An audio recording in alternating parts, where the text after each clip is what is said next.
You're listening to His Empire of Dirt by Pearlandpine. Chapter 24. Michael Afton learns who God is. I would really, Henry says a week later, appreciate it if you both came with me. William, of course, rolls his eyes, flipping the page in his textbook. Not for all the money in the world. It would mean a lot, Will. Mike definitely does not want to go to church. But there is a certain desperation in Henry's tone that is unlike him. How nice do I get a dress? Mike inquires, and Henry's eyes immediately light up as William's hands tense around the textbook in turn. Not very, just, no stains or anything. That's a heavy ask, Henry, but I'll somehow manage to get it down. Henry laughs and claps his hands together. Great! Then he frowns a bit. And you're definitely not coming, Will? No, sir. There is such an immeasurable sadness in Henry's expression that Mike knows William does not notice, both due to his focus on the textbook and his inability to perceive sadness in others that aren't Fritz Smith. Ironically, horrifically, horribly, wonderfully, impossibly, William Afton is Mike's goddamn best friend. And Mike thinks that he hates his best friend's brain and heart more than anything in the world, because they break him so awfully. And Mike isn't a therapist, and he isn't medicine, so he really won't be able to fix that at the end of the day. Even if he steers Will away from psychopathy, he won't be able to course-correct his very biology. He cannot rewrite Will's DNA. Mike isn't God. That was God, and he made that abundantly clear. Mike had to witness God die. And now, he goes to church. It's not a Sunday, so there isn't a large mass there. Instead, the pews are scarcely filled, and Henry takes one in the middle, kneeling, signing a cross over his chest and shimmying himself in. Mike mimics his uncle, because he really is just so out of his element. As a kid, Dad was vehemently against religion. Well, he wasn't. He had just crafted his own. Thou shalt worship and obey the Father, and the Father will punish those who fail in this simple regard. Hell is an irate, disappointed creator, and you will deserve every single one of his punishments. And Mom wasn't particularly religious either. Mike always had a fascination with the idea of praying to something bigger than yourself, something that had created you that wasn't Mom and Dad, someone that loved him unconditionally and made him perfectly. Time, forever the antagonist, proved to Mike that God isn't real. Maybe he was dead, or never existed. Either way, it didn't matter. There was no holy deity looking after the Aftons. There was only the devil. Henry kneels on a small bench on the floor and holds his hands in front of him. Mike follows suit, but he's not praying, just mirroring. I've been coming here every day, Henry whispers, ever since I found out about Bella. Mike sighs. I didn't know that. I didn't say anything, because I know you and Will don't take to it. Henry shrugs a bit. I keep asking him to give me an answer, Fritz. Why would there be something that could take Bella away so quickly? You know why I haven't cried about it? Why I don't really talk about it? Mike shakes his head. She asked me in private to keep pretending that things are normal. She didn't even want to tell anyone, but you got all high and one thing led to another. She's grateful, she said, that she knows to spend the rest of her life wisely. But I'm not grateful. I am not grateful for anything. I haven't cried because I have to act like it's normal. But it is taking everything in me not to panic about this. Yeah, it's really scary. But you know what it made me realize? Henry chuckles a bit. I think I exist in a perpetual state of panic. I have to be everywhere, everyone, all the time. I don't think I've ever been myself except for when I create, Fritz. I think you've helped me realize I need to be a person. My own person. And you know the crap thing? Church never taught me that. Never. I don't know if that's the purpose of church, Mike admits with a small shrug. What do you think the purpose is? Mike gazes at the mosaic of a lamb.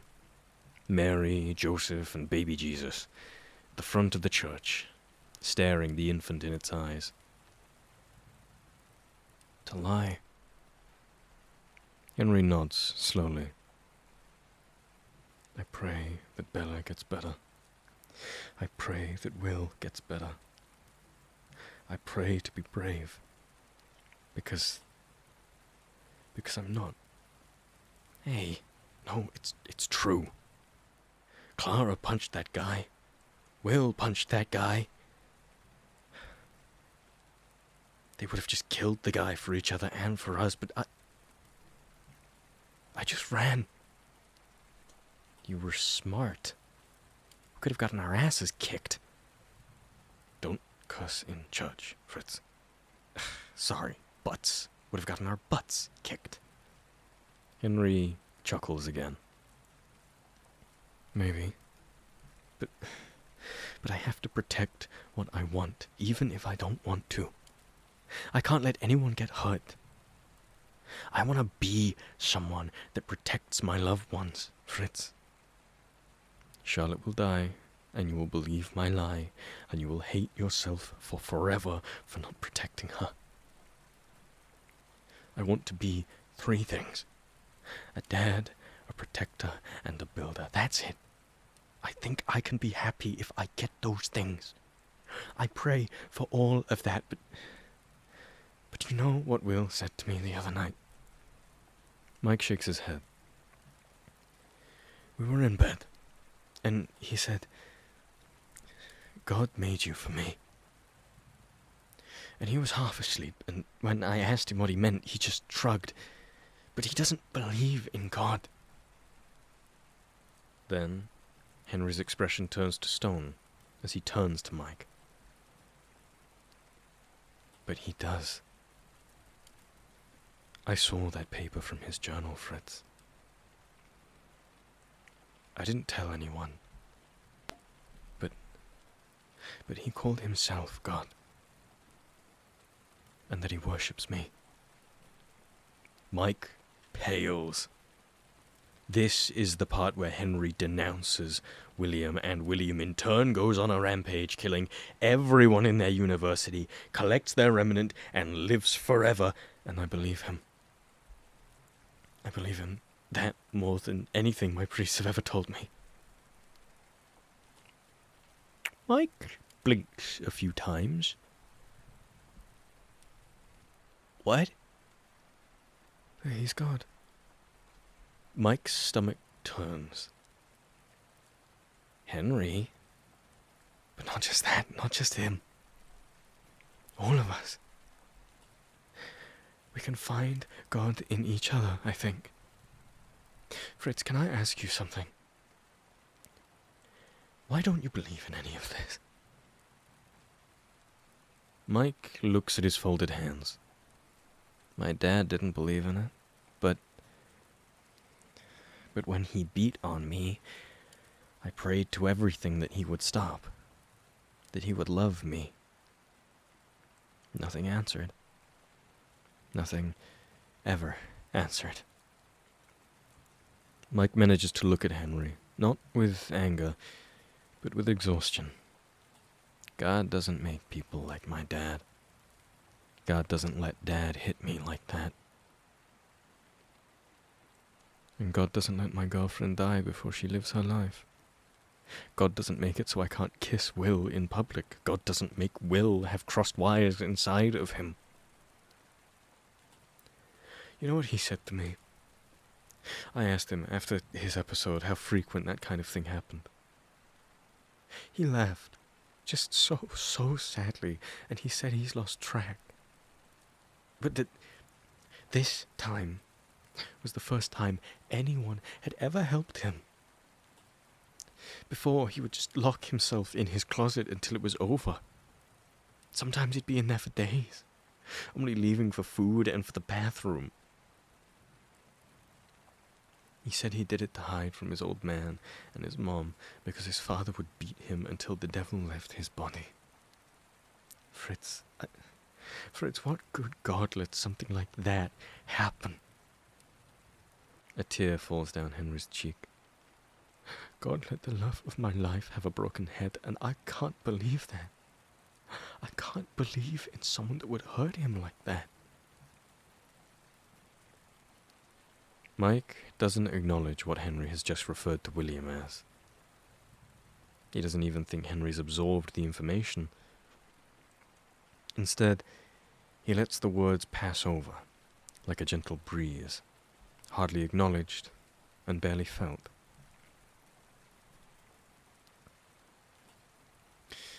But you know what God does do? God tells you you're beautiful. God punches boys for hurting her friend. God is nice even when she's dying. God tells you that people love you no matter what. Henry wiped his face with his hands. I believe in a different God now, I think. One that's real. Lord, my parents are gonna kill me. First what I like, second what I believe. They're your parents. They won't kill you. His almost did. Are your parents like his? Henry shakes his head. Then you're fine. You'll be fine. Henry sluggishly nods, and he releases a little choked sound somewhere between a laugh and a sob. He's so sick, and she's so sick, and I can't save either of them. I thought that if I prayed real hard, I'd send them both to heaven where they were gone. But I don't know. I don't know. I try not to worry about existential stuff like that. But it's real. They're going to die. You're gonna die too. Do you pray for yourself? No. Why? I mean... He scratches the back of his neck. Not to sound egotistical, but I'll go to heaven. I did everything I was supposed to. Then Henry, I don't think you need to just believe in others like they're God. You need to believe in yourself, too. He laughs harder this time. I can't even make a suit with spring locks that don't go off. You're brilliant, Henry. You are brilliant, and you're decent.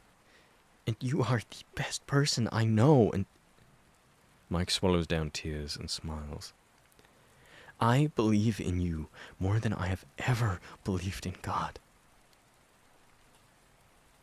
Henry hangs his head, and after a moment, he nods, and he wraps his arms around Mike so tightly that Mike imagines he's back there. Colored pencils clutched his chest, Uncle Henry telling him that he doesn't deserve the pain. You mean the world to me, Fritz Smith. I don't have a lot to offer you, but I offer you myself. Forever. Because you are the best person I know. Mike thinks that he's been crying far too much lately, but he can't help it. A tear, and then two, and then more streak down his cheek before he can stop them. Get a room, the lot of you. Mike jumps and bangs his head against Henry's, and then Henry lets out a melodramatic gasp at the figure suddenly situated in the pew behind them. William dramatically crosses his hands. Like this, Emily? Will, what are you... You two will never believe it, but I was combing my hair and I found the goddamn grey hair. Right here. He, just as dramatic as before, reaches his hands into the back of his head, and he winces as he plucks out a grey hair. He waves it in front of Mike and Henry and grandly gestures to it. Grey hair! I am otherworldly gutted. And where were you two in my time of need? In a damn church! He tisks. So, now I must pray for black hairs to grow once more, because I hardly think science or reason can save me now. Henry is staring, awestruck, as if Jesus had touched down in the church itself, and a hesitant smile grows on his face. I'll say something for you then, for your hair. Lord, thank you. Your poster boy is running my errands for me. Fritz, what are you praying for? William snorts a bit before quipping. Gonna pray for an ounce of serotonin to grace your thick skull? Mike even chuckles at that, his friend smiling approvingly, and he turns his head back to the mosaic. He tried to pray when he was little. He just wasn't good at it. Just another thing he wasn't good at, his father would probably point out. He didn't know what to talk about. Like it was shameful to discuss your woes with someone who probably listened to prayers of women who had lost their children and children with empty bellies. Mike felt horrendously, sometimes, for feeling so sorry for himself. But sometimes, he can do nothing but. He searches for things to pray for, but with a light, warm heart, he realizes he has received answers already. Be nice to yourself. It was an accident. He lets his hands fold anyway, lingering by his sides. I don't need to. I've got you guys. While Henry pulls the car over for them, Mike and William smoking cigarettes together.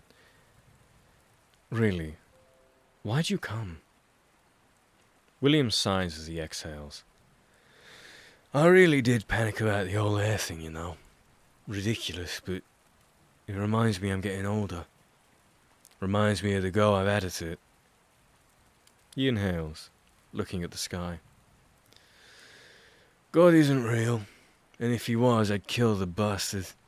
He's taken more than I ever could. He looks at the car as it pulls in front of the holy edifice.